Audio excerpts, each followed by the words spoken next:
सावनेर तालुका केळवत police आणि Prashant Patil RTO checkpost Khursapar यांच्या पुढाकाराने अंदाजे 40 गोवंशाचा आयशर पकडण्यात आलाय. मध्य प्रदेशवरून सावनेर ते नागपूरच्या दिशेनं येत असताना खुर्सापार चेकपोस्ट इथे सायंकाळी 6 वाजता आयशरसह गाडी चालकास पकडण्यात आले.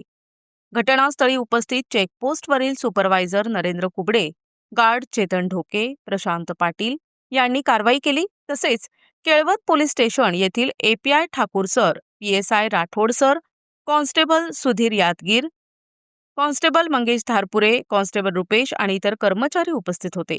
ड्रायव्हरला गावकऱ्यांनी विचारणा केली असता ही गाडी या आधीही 4 वेळा इथून गायी घेऊन गेल्याची माहिती समोर आली.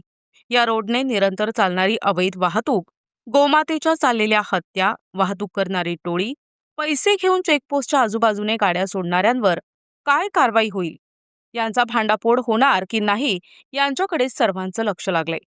गाईचा ट्रक चालविणाऱ्याच्या मोबाईलमध्ये या टोळीचे सर्व नंबर असेल, त्यामुळे ही चैन जनतेसमोर येईल का, अशी सर्व परिसरातील लोकांची मागणी आहे.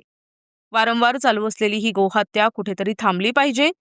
तसेच दररोज होणाऱ्या गोवंशांच्या वाहतुकीवर शासनाने आळा घालावा अशी मागणी जोर धरत आहे.